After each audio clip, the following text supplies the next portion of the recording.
বলেন, মেয়র বলেন, vice chairman বলেন, ইউনিয়নের চেয়ারম্যান বলেন, মেম্বার বলেন, যাদের নাম ঘোষণা হয়েছে এরা কেউ পদপ্রার্থী না, এরা সব নমিনি। কথা বুঝতেছেন? পদপ্রার্থী আর নমিনির ভেতরে পার্থক্য আছে। এদেশে 300 মানুষের নাম আমিরে জামাতের মাধ্যমে বাংলাদেশ জামাত ইসলামী ঘোষণা দিয়েছে। এরা কেউ পদপ্রার্থী না, এরা সব নমিনি।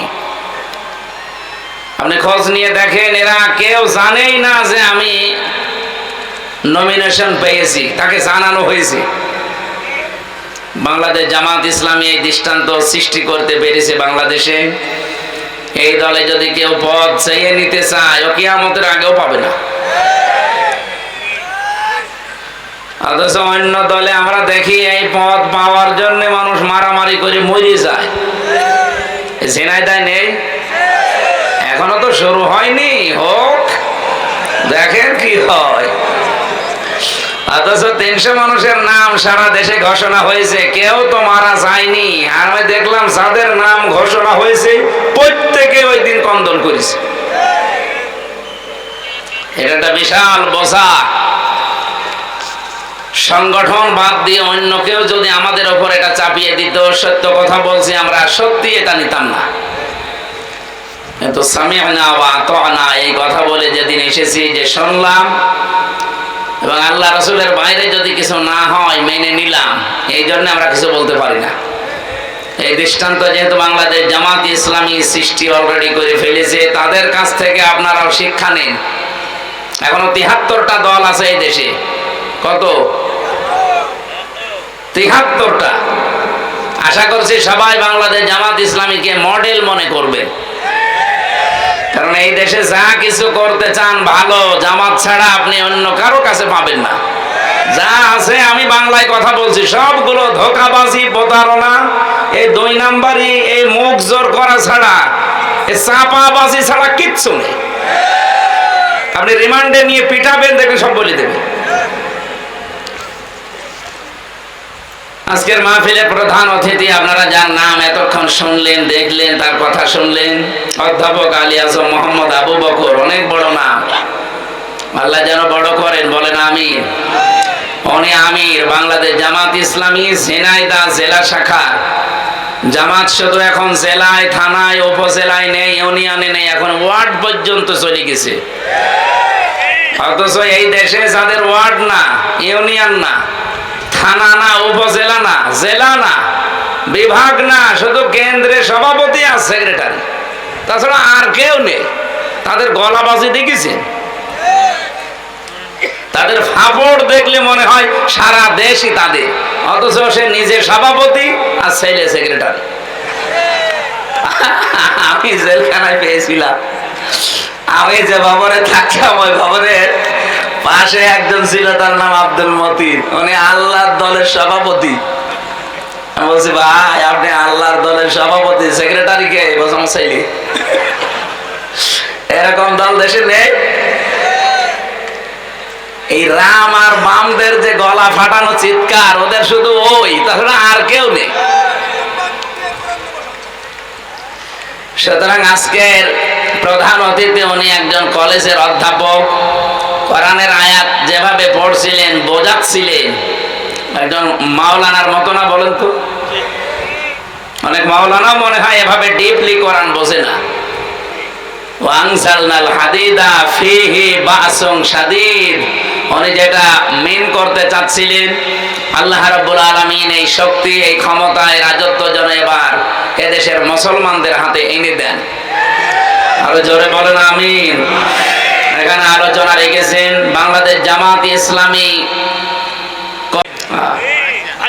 ভাই চেয়ারম্যান, আগামীতে যেন চেয়ারম্যান হয় ইনশাআল্লাহ।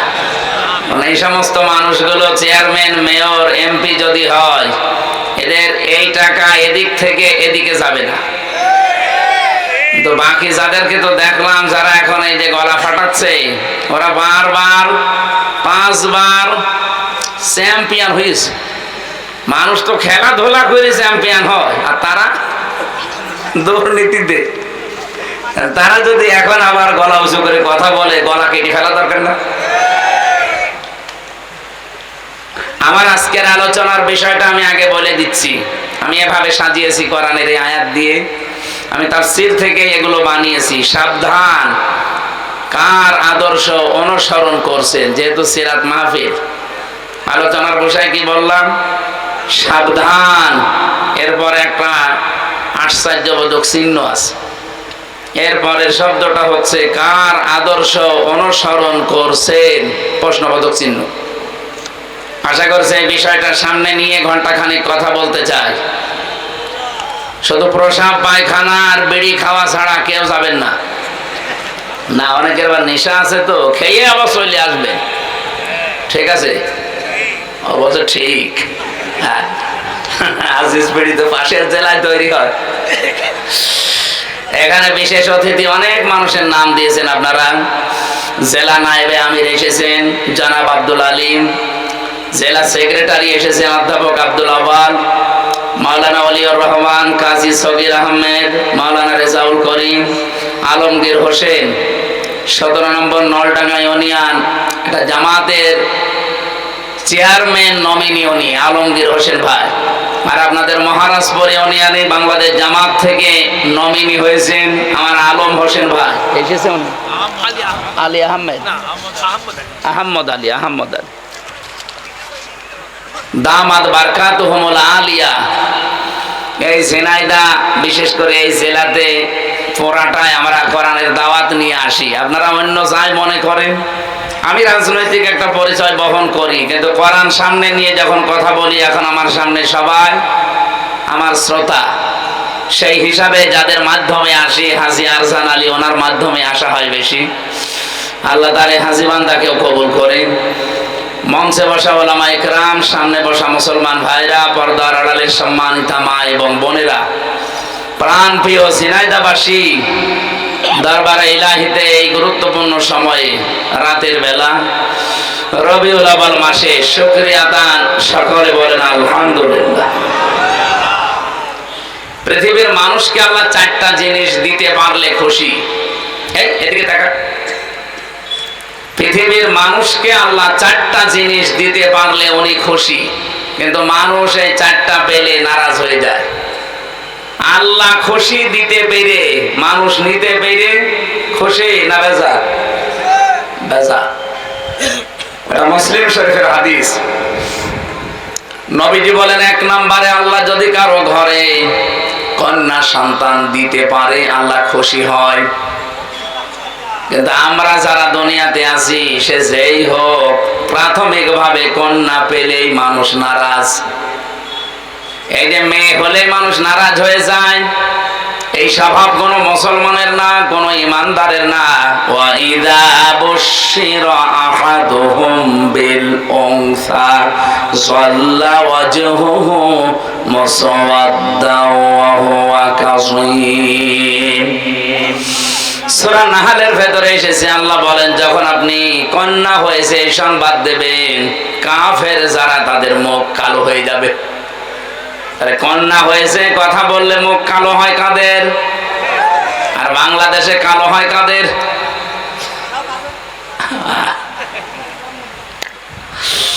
আপনি টের পাচ্ছেন আল্লাহ আপনার উপরে খুশি হয়েছেন, এই জন্য এটা দিলেন। নবীজি বলেন, আল্লাহ পাক যদি কাউকে একটা কন্যা দেয়, সে যেন বিশ্বাস করে আল্লাহ তার জন্য একটা জান্নাত বরাদ্দ করে রেখেছেন। কিন্তু কি বললাম? কিন্তু কি? 4টা শর্ত পূরণ করা লাগবে এই মেয়েটার পেছনে। 1 নম্বরে, এই মেয়েটা যখন দুনিয়াতে আপনার ঘরে আসবে, আপনি খুশি হবেন। 2 নম্বরে, তার পেছনে খরচ করবেন। 3 নম্বরে, তাকে দ্বীনের শিক্ষা দেবেন। 4 নম্বরে, সৎ পাত্র থেকে পাত্রস্থ করবেন। আল্লাহ পাক শুধু জান্নাত না, ইলা ইয়াউমিল কিয়ামা, কিয়ামত পর্যন্ত তার রহমত আপনার সাথে রাখবে। তো সিস্টেমরা তো পাল্টিয়ে ফেলেছি। মেয়ে হলে খুশি, প্রথমটাই নেই, বেজার হয়ে যায়। আমি কোরআনে মেয়ে লোকের আলোচনা যত জায়গায় পড়েছি, দেখেছি আল্লাহ ছেলে এবং মেয়ের কথা বলতে গেলে আগে মেয়ের নাম দিয়েছেন।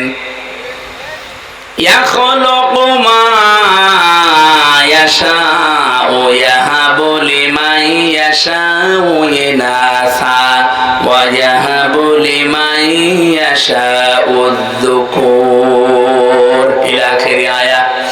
সূরা শূরা এসেছে, তিনি সৃষ্টি করেন, যাকে ইচ্ছা কন্যা দেন, যাকে ইচ্ছা পুত্র দেন। আপনি চিন্তা করে দেখেন, আল্লাহ আয়াত শুরু করার প্রথমেই মেয়ে লোকের নাম নিলেন।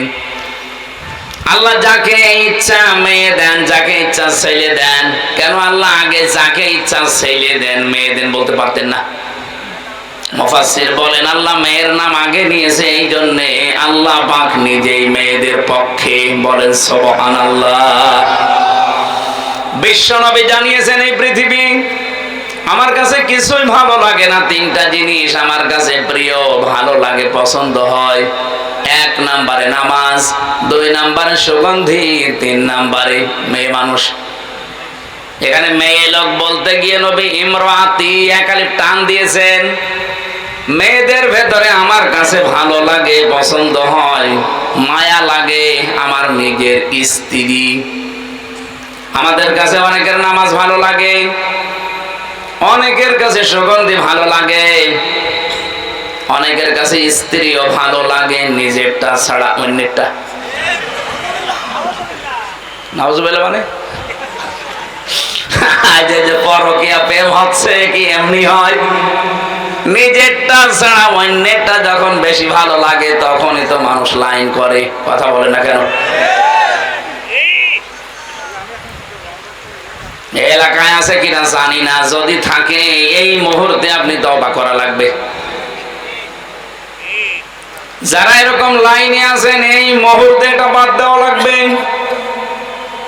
নয়তো আস্তে আস্তে আপনার চেহারার যে এর ভেতরে যে নূর আল্লাহ দিয়েছে, যারা পরকীয়া প্রেমে লিপ্ত থাকে তাদের চেহারার নূর নষ্ট হয়ে যায়। 2 নম্বরে তাদের রিজকের বরকত আল্লাহ কমিয়ে দেয়। 3 নাম্বার, এই লোকটা যখন মারা যাবে ঈমান পাবে না, বেঈমান হয়ে মরবে। এত বড় ভয়ঙ্কর কথাগুলো শোনার পরে কারা এই পাপ ছেড়ে দিতে রাজি আছেন? হাত তোলেন তো। 2 হাত তুলেছো তুমি, দাড়িওয়ালা মানুষ। লজ্জা থাকা দরকার। কার সাথে লাইন আছে জিজ্ঞেস করেন তো। আমার মনে হয় ভাবির সাথে লাইন আছে। না না, আমি হাসির জন্য বলি না। আপনি 1 হাত তুলতে পারতেন, তাও হালকা। ও 2 হাত তুলেছে এইভাবে।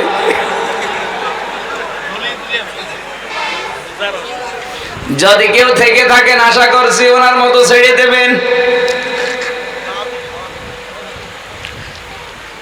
বিশ্বনবী জানিয়েছেন, কোন ঘরে যদি একটা আল্লাহওয়ালা মেয়ে লোক থাকে, ওই বাড়িওয়ালা যেন বিশ্বাস করে জান্নাতের একটা টুকরা আল্লাহ তাকে দিয়েছে। এখানে যারা বাবা আছি, মেয়ের বাবা, এই যে 4টা কথা বললাম, যেটা করলে কিয়ামত পর্যন্ত, শুধু ইলা ইয়াউমি, ইলা দুনিয়া পর্যন্ত নবী দেননি, ইলা ইয়াউমিল কিয়ামা, কিয়ামত পর্যন্ত আল্লাহর দয়া রহমত তার উপরে থাকবে। তাহলে 1 নম্বরে আপনি খুশি হবেন, 2 নম্বরে তার পেছনে আপনি খরচ করবেন সাধ্য মতো, 3 নম্বরে তাকে দ্বীন শেখাবেন, 4 নম্বরে তাকে সৎ পাত্র দেখে পাত্রস্থ করবেন। যদিও বাংলাদেশে মেয়েদের বিবাহের বয়স ধরা হয় 18 বছর, কিন্তু কোরআন হাদিস অনুযায়ী মেয়েদের বিবাহের বয়স ধরা হবে যেই দিন তার শরীর খারাপ হবে ওই দিন থেকে। এটা 10 বছরে, 12 বছরে, 15 বছরে, 18 বছরে হতে পারে। সম্মানিতা মা বোন যারা বসে আছেন, এখানে একটা মাসলা বলি। অনেকেই বেহুশ আছেন, এ বিষয়ে কোনো খবর নেই, হুঁশ নেই। নামাজ কিন্তু ফরজ, রোজা কিন্তু ফরজ। অনেকে হেলায় খেলায় নষ্ট করে নামাজও শুরু করে, রোজাও রাখে, কিন্তু একেবারে মধ্যম বয়সে না। মেয়েদের যেই দিন শরীর খারাপ হবে ওই দিনের পর থেকেই পবিত্র হয়ে তার নামাজ যে আরম্ভ হয়ে গেল জীবনে, রোজা যে আরম্ভ হয়ে গেল, কোনোদিন সে আর এগুলো ছাড়তে পারবে না। শুধু মাসে 3 দিন, 5 দিন, 7 দিন, 10 দিন বাদ দিয়ে ওর জীবনে নামাজও বাদ নেই, রোজাও বাদ নেই। কথা বোঝা গেছে? এই মাসলাটা যারা জানতেন না আজকে থেকে আমল করবেন। আপনার মেয়ে যদি 10 বছরে বা 12 বছরে 15 বছরে শরীর খারাপ হয়েছে, আপনার স্ত্রী তো জানে, ওর পরে কোনদিন যেন এই মেয়েটা আর ফরজ নামাজ বাদ দিতে না পারে। যদি হেলায় খেলায় নষ্ট হয়ে যায়, আপনার আমল নামায় কবিরা গুনাহ উঠতে থাকবে।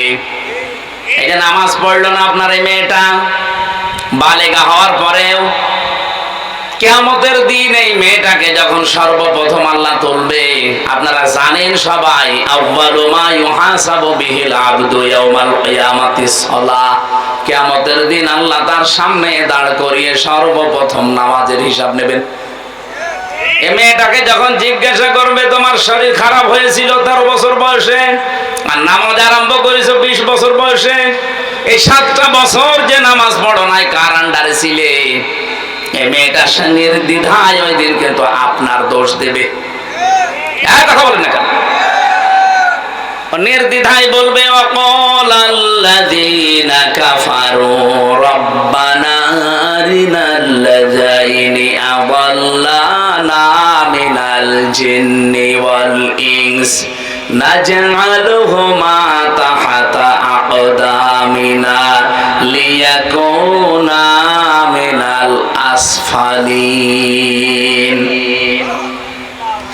সূরা হামিম সাজদার 29 নম্বর আয়াতে এসেছে, রব্বুল আলামিন বলেন, কাফেরেরা ওই দিন বলবে, রব্বানা, হে আমাদের প্রতিপালক, আরিনা, আমাদেরকে দেখান, আদাল্লানা মিনাল জিন্নি ওয়াল ইনস, ওই সমস্ত জিন আর মানুষদের যারা দুনিয়াতে আমাদেরকে পথভ্রষ্ট করেছিল, তারা নিজেরা হেদায়ের উপরে চলতো, আমাদেরকে চালাতো না, ওদেরকে ডাক দেন। এখানে ডাক দেন বলতে ডাক দেওয়া হবে সর্বপ্রথম তার গার্জিয়ান, মা আর বাবা, বড় ভাই, এদেরকে। রব্বুল আলামিন ব্যাখ্যা দিচ্ছেন নিজে কিভাবে কি করবে জানো। এই সন্তানটা মাকে আর বাবাকে দেখার পরে বলবে, কাছে আসেন, নাজআলহুমা তাহতা আকদামিনা। আল্লাহ কদম দিতে পারতেন, আকদাম বহু বচন দিয়েছেন। আপনার এই আদরের মেয়েটা, আপনার আদরের ছেলে আপনাকে ডাক দিয়ে নিচে ফেলবে আর মুখের উপরে জোড়া লাথি দেবে। আপনার মেয়ের বয়স এখন 17 বছর, আমার জাদু ঘুমাচ্ছে, ঘুমা করে নামাজে দরকার নেই এখন, অথচ এই জাদু আপনার মুখে জোড়া লাথি মারবে। আমি এটা বানালাম না, বলেন? এখানে হাজারো মানুষ আমরা এরকম চরিত্রের আছি, বহু মানুষ আমি জানি, ছেলেকে মেয়েকে মহব্বতে ভালোবাসায় ফজরের নামাজে ডাকতে চায় না, এমনকি এমন বউ আছে ডাক দিলে আবার রাগ করে। না, অতটুকু মানুষের আবার নামাজ কিও, ঘুমাচ্ছে ঘুমাক, সকালে প্রাইভেট আছে, প্রাইভেটে আগে হয়ে গেল। মুয়াজ্জিন সাহেব যে কিছুক্ষণ আগে ডাক দিয়ে গেল, আসসালাতু খায়রুম মিনান নাওম, এই ঘুমের চাইতে নামাজ উত্তম। মুয়াজ্জিন কি বলেছে? আসসালাতু খায়রুম মিনাল প্রাইভেট বলেছে। আপনি কোন কারণে ঘুমাচ্ছেন? আশা করছি যাদের মেয়ে আপনি খোঁজ নেবেন, যদি আপনি দেখেন আপনার স্ত্রীর কাছ থেকে খোঁজ খবর নিয়ে যে আপনার মেয়ে অন্তত এখন 15 বছর 14 বছর থেকে তার শরীর খারাপ আরম্ভ হয়েছে, কোনো ছাড় নেই, নামাজ তাকে পড়তেই হবে, নয়তো ওই মেয়ের কারণে কিয়ামতের দিন শেষে আবার জাহান্নামে শুধু যাবেন না, লিয়াকুনা মিনাল আসফালিন, বলবে আল্লাহ একে তো জোড়া লাথি মুখে দেব, আমি যেখানে যাই ওকে সেখানে নিয়ে যাব। আসফালা সাফিলিন ইসমে তাফজিলের সিগা, এত নিচে জাহান্নামে নিয়ে যাব যার নিচে আর কেউ যায় না। কে বলবে এটা? আপনার আদরের এই 14 বছরের মেয়েটা। বলেন নাউজুবিল্লাহ। নবীজি এজন্যই জানিয়েছেন, মেয়ে যখন আসবে খুশি হবা, কারণ 4 জন ফেরেশতার সঙ্গে সঙ্গে ওই ঘরের ভেতরে এসে বলে, এই দুর্বল দেহটা একটা দুর্বল দেহ থেকে বের হয়ে এসেছে, এই মেয়েটাকে যা আদর করবে, দিন শেখাবে, সৎ পাত্রে পাত্রস্থ করতে পারবে, কিয়ামত পর্যন্ত আল্লাহর রহমতটি নাজিল করি। সিস্টেম অপর পৃষ্ঠায় দেখুন, নবীজি বলেন, এটা মুসলিম শরীফের হাদিস, আল্লাহ পাক সবচাইতে বেশি রাগান্বিত হয় দুনিয়ায় 4টা কাজে, কিন্তু বান্দা বান্দি দুনিয়ায় এই 4 কাজ করতে পেরে খুশি। 1 নম্বরে মানুষ খুশি হয় যৌতুক পেয়ে, আর আল্লাহ নারাজ হয় এইটা দেখলে। এসিনাই দায় যৌতুক নেই। পাশের জেলা আমার কুষ্টিয়া, সংস্কার যখন আরম্ভই হয়েছে, এই 2 মহিলা এতদিন আমাদের মাথার উপরে ছিল, যৌতুক নামে মানবতার সাথে মহা কৌতুক আজও বন্ধ করতে পারে নাই। এখন যিনি আছেন তিনিও পারছে না। আশা করছি আগামীতে ইসলাম আসলে এই যৌতুক ঝাঁটা পিটাই করে বিদায় করা হবে। এখানে মনে হয় যৌতুক খাওয়া কেউ নেই। অনেক সন্তান খেতে চায় না, বাধ্য হয় তার বাবা আর মায়ের কারণে।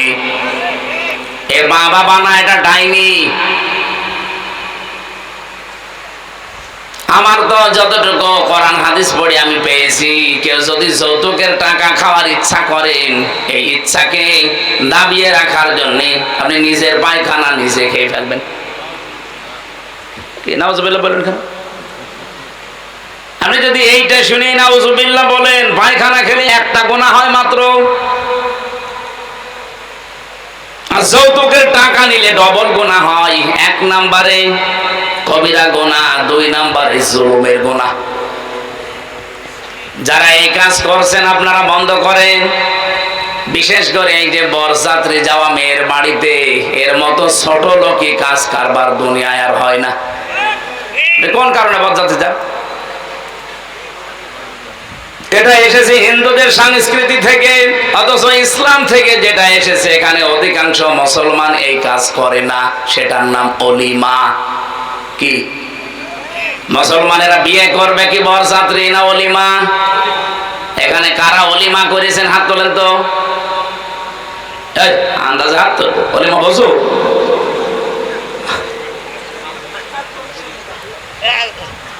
না, এই যে হাত তুলেছে, এর কি এখনো বিয়ে হয়েছে নাকি অলিমা বসেও? অলিমা কি ছেলের বাড়ি হয় না মেয়ের বাড়ি? হ্যাঁ, আর বরযাত্রী নিয়ে যায় কার বাড়ি? যেহেতু ইসলামে এটা নেই, আজকে থেকে এই সংস্কার ঝিনাইদহ জেলা থেকে আরম্ভ হবে ইনশাআল্লাহ। এটা বাকি 63 জেলায় ছড়িয়ে যাবে, এটা রেকর্ড হচ্ছে। আমরা আজকে থেকে এই মুহূর্তে সিদ্ধান্ত নিয়ে নিলাম, জীবনে কোনোদিন আর বরযাত্রীর দাওয়াত পেলে যাব না। কারা যাবেন না হাত তোলেন তো বরযাত্রী জীবনে? আর অনেকে হাত তুলছে না, ধান্দায় আছে। আমি কি হাদিস কোরআন বানাচ্ছি? আপনি যদি কোরআনের কথা হাদিসের কথা শুনেও না মানে, আপনার এখানে আসার দরকার কি? বলেন, আপনাকে বলা লাগবে জীবনে কোনোদিন আর বরযাত্রী খাইতে যাব না, দাওয়াত পেলেও যাব না। বলবো না, অলিমা দাওয়াত দেন যাবো। কারা কারা বরযাত্রী যাবেন না হাত তোলেন। হ্যাঁ, চলেন তাড়াতাড়ি চলেন, বরযাত্রী খাওয়াচ্ছে। বারবার এত করে বলছি, কারণ আছে, কারণ আমার 3টা মেয়ে, ছেলে নেই। আমার বাসা লাগবে না। না, যদি আমি বানিয়ে বলছি না, এটা হাদিস কোরআন, কিন্তু আমরা মেনে নিতে চাই। ভাই, আল্লাহ আমাকে দেয়নি ছেলে, মেয়ে দিয়েছে, কিন্তু যৌতুকের টাকা নেওয়া। আল্লাহ পাক বলেন, আমি যদি আর একটু বেশি রেগে যাই কারো উপরে, আমি তখন দেখি এই লোকটা গীবতে লিপ্ত। তার মানে আল্লাহ পাক বেশি রেগে যান মানুষকে গীবত করতে দেখলে। অথচ বাস্তবতায় দেখলাম এখনো চলছে বাংলাদেশে গীবত। তো দূরের কথা, গীবতের উপরের আরেকটা পাপ আছে, তার নাম তোহমত। সেটা এই দেশে সবচাইতে বেশি হচ্ছে। গীবত বলা হয় কাকে? কারো ভেতরে কোনো দোষ আছে, ওই দোষের কথা যদি তার অঙ্গাচরে বলেন, সে যদি রাগ করে শুনলে, এইটার নাম গীবত। আর এইটার উপরে আরেকটা পাপ আছে, তার নাম তোহমত। ওইটা কি? আপনি আন্দাজে একজনের উপরে কোনো দোষ চাপিয়ে দিলেন, অথচ ওই লোকটা ওই দোষ করে নাই। ওইটার কারণে সে জাতির কাছে কালার হয়ে গেল, একটা বদনাম হয়ে গেল তার। এরকম দোষ তো দেশে নেই। এই যে নির্বাচন চলছে ডাকসুতে, এমন এমন দোষ এক একজনের উপরে দিচ্ছে এক একজন, অথচ ওই দোষ তার ভেতরে নেই। শুধু রাজনৈতিক প্রতিহিংসার কারণে এই দোষগুলো অনেকের উপরে চাপানো হচ্ছে। কোরআনে কারীম জানিয়েছে, ওয়ামাইয়াকিসিবে খাতিয়াতান আও ইসমান সুম্মা ইয়ারমি বিহি বারিআন ফাকাদ ইহতামালা বুহতানা ওয়া ইসমান মুবিনা। সূরা নিসা 112 নম্বর আয়াতে আছে, রব্বুল আলামিন বলেন, দুনিয়ায় বহু মানুষ এমন আছে নিজে অন্যায় করে, নিজে অপরাধমূলক কাজগুলো করে বেড়ায়, আর এই কাজটা যখন হয়ে যায় তখন একটা নিরপরাধ মানুষের উপরে দোষটা চাপিয়ে নিজে সাধু সাজে। এটা সবচাইতে বেশি করছে, এখন আমি নাম নিলাম না, সেই লোক কে?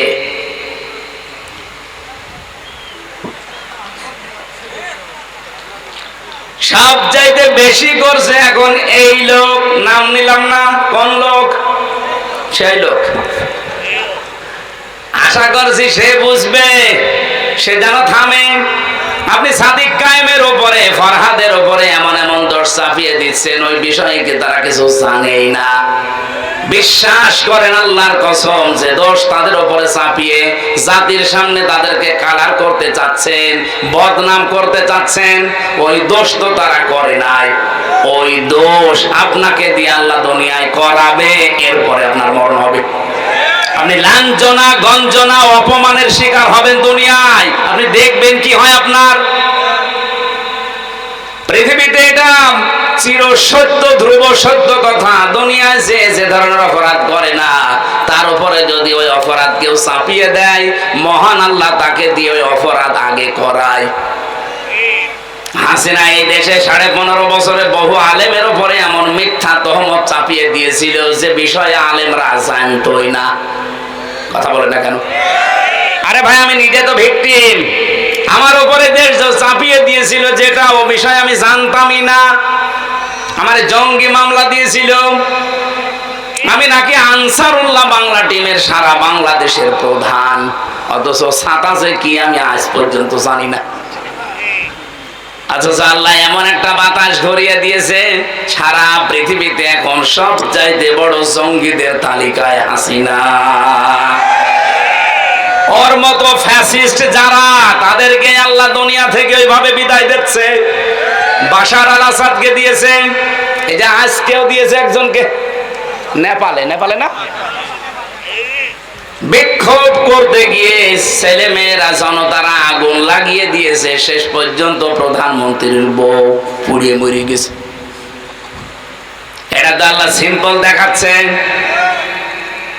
এটা কিন্তু কোরআনের কথা। দুনিয়ায় যদি কেউ কোনো অপরাধ না করে তার উপরে দোষ আপনি চাপিয়ে দেবেন, আপনাকে দিয়ে ওই দোষ আল্লাহ করাবে, নয়তো আপনার মরণ হবে না। অনেকে আবার এই জায়গায় একটা সুযোগ খোঁজে যে মরণ যদি না হয় তাহলে বেঁচে থাকতে তো পারবো। কত বড় শয়তান বলে! আল্লাহ নারাজ হয় কখন? যখন দেখেন এই লোকটা গীবত করছে। আল্লাহ সবচাইতে রেগে যায়, এর উপরে আরেকটা আছে। 3 নাম্বারটা পেয়েছি আমি। আল্লাহ পাক বলেন, আমি আরো রেগে যাই যখন বান্দার উপরে দেখি এই লোকটা মিথ্যা কথা বলছে। এটা তো আর দেশে নেই। 63 বছরের জীবনে, অথচ আমাদের যিনি আদর্শ, আমি যে বললাম সাবধান, কার আদর্শ অনুসরণ করছেন প্রশ্নবোধক চিহ্ন এমনি দেয়নি। 63 বছরের জীবনে এই মানুষটা একটা মিথ্যা কথা বলেনি। সেই লোকটার জীবন চরিত্র নিয়ে আজকে আলোচনা হবে। অথচ আপনারা যারা আদর্শ মেনে আনন্দে লাফান, তার জীবনে পুরাটাই মিথ্যা দিয়ে ভরা। ঝিনাইদহবাসী এখানে শুধু এই হাজারো মানুষ শুনছে না, এটা রেকর্ড হয়ে তামাম দুনিয়া চলছে। এখন সারা পৃথিবীর মানুষকে জানাবো, যাদের আদর্শ অনুসরণ করেন, বিবেকের কাছে একটু প্রশ্ন করেন ওই লোকটা আসলে চরিত্রবান কিনা। যদি অনেকের রাগ হয় বলে ডাইরেক্ট বলা দরকার কি, আপনি গোপন রাখতে পারেন না? না, সত্য কোনোদিন গোপন থাকে না। বাংলাদেশে এখন চরিত্রবান সত্যই মানুষ যদি ছাত্র সংগঠনে আপনি খুঁজতে চান, ইসলামপন্থী ছাত্র সংস্থা ছাড়া আপনি খুঁজে পাবেন না। যারা ইসলাম দিয়ে রাজনীতি করে আপনি দেখেন, সে যারাই হোক, যারা ইসলাম দিয়ে রাজনীতি করে, সে ইসলামী ছাত্র শিবির হোক, ইসলামী ঈশা ছাত্র আন্দোলন হোক, আর অন্যান্য যত দল আছে যারা ইসলাম দিয়ে রাজনীতি করে, এই ছেলেদের চরিত্র এখনো পর্যন্ত ঠিক আছে। ইসলামের বাইরে যারা রাজনীতি করে ওদের চরিত্র বলতে কি আছে আপনি দেখান। আমি জাহাঙ্গীরনগরে প্রথমে ছিলাম, চান্স পেয়েছিলাম প্রথমে ওখানে। আমি দেখেছি সকালবেলা কুলি করছে মদ দিয়ে, ছাত্র পিটাচ্ছে শিক্ষককে। এখনো পর্যন্ত এরকম বেয়াদব বাংলাদেশে আছে না নেই? আজকে একজন এরকম বেয়াদবি করছিল দেখলাম। শিক্ষকের সামনে যদি টেবিলে চাপড় দিয়ে চোখ গরম করে তুই তোকারি করতে পারে, ও জীবনে কি করবে?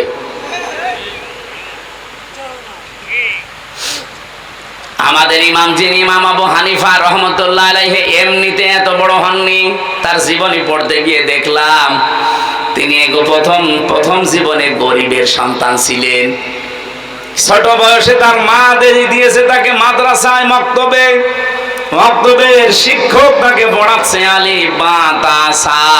উনি প্রতিদিন এই কায়দা আমপারা কোরআন যায় বলেন, কাঁধে করে নিয়ে যায় মাদ্রাসায়, আবার আসে, কিন্তু পায়ে জুতা নেই। শিক্ষক একদিন ডাক দিয়ে বলছে জুতা, বলছে ওস্তাদ জুতা কেনার পয়সা টাকা আমার কাছে নেই। আমার মাও গরিব মানুষ। ওস্তাদ শেষ পর্যন্ত তার মাথার টুপিটা তাকে দিয়েছে, মাথায় টুপি লাগিয়ে দিয়েছে। পরের দিন আবার এসে তাকে খালি পায়, মাথা তো খালি ছিল, টুপি নাই, দিলাম তোরে আমি আর কি দেব।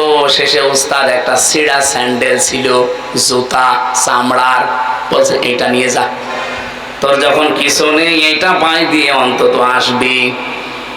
আল্লাহর বান্দা নোমান বিন সাবেত, যাকে আমরা ইমাম আবু হানিফা রহমতুল্লাহ আলাইহি বলি, বাড়িতে যাবার পরে তিনি পানি গরম করার পরে ওর ভেতরে ওই চামড়ার মোজা ছেড়ে দিয়েছে।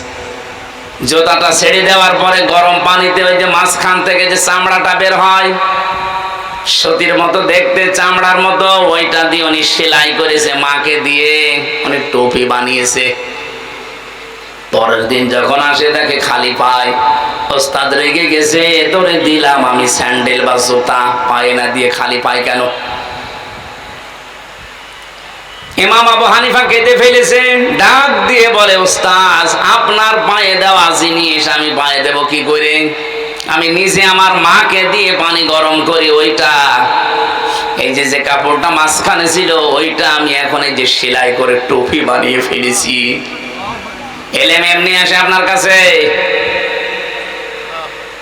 আমার এই ছোট্ট জীবনে আমি দেখেছি ওস্তাদ ওযু করছে, শিক্ষক ছাত্র পায়ে পানি ঢেলে দিচ্ছে, বয়স 7 বছর।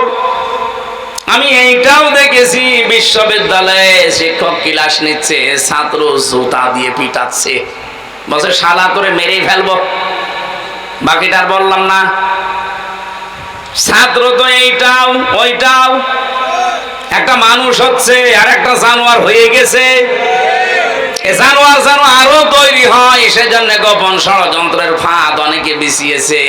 এই জন্য ক্লাস 1 থেকে 5 পর্যন্ত গানের মাস্টার নিয়েছে, কিন্তু মাওলানা নেয়নি।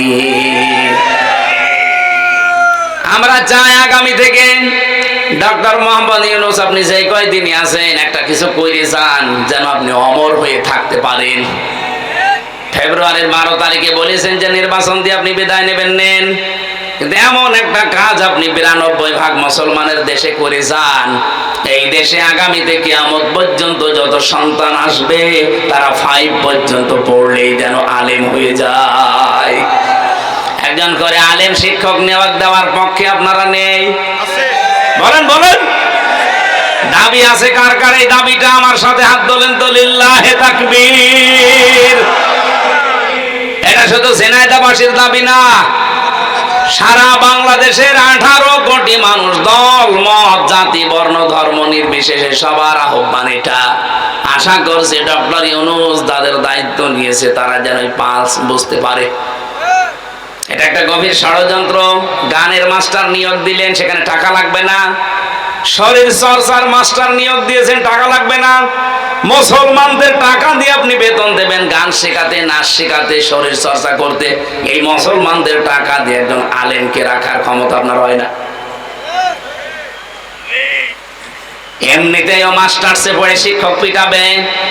আজকে এই গয়েশ চন্দ্র, কি ওর নাম? গয়েশ চন্দ্র, হ্যাঁ, গণেশ। এই গণেশের বাচ্চা গণেশ আজকে যা করেছে একজন শিক্ষকের সামনে, এটা কোনো ছাত্রের আচরণ হতে পারে না। এর আচরণ যদি এই হয়, ওর সামনে কি করবে ওর চোখ মুখ দেখে জাতি বুঝে ফেলেছে। আশা করব আপনারা একটা মাজলুম দল, যারা সর্বোচ্চ দায়িত্বে আছেন, এরকম বেয়াদব গুলোকে ঘাড়ে ধাক্কা দিয়ে বের করে দিন।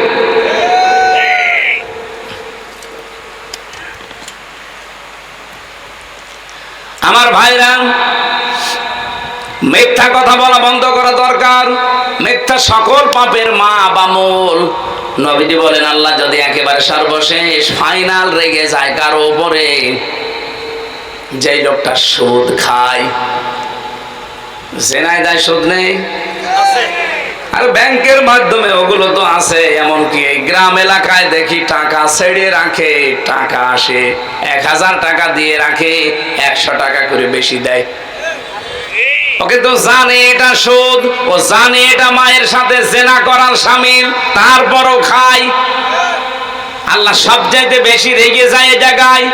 এমন রাগে আল্লাহ বলেন, ফাইল্লাম তাফআলু ফাযানু বিহারবিম মিনাল্লাহি ওয়া রাসূলি। সুদের এই ঘোষণা শোনার পরও যদি কেউ ছেড়ে না দেয়, সে যেন আল্লাহ এবং রসুলের সাথে যুদ্ধ করার জন্য প্রস্তুতি নেয়। বলেন নাউজুবিল্লাহ।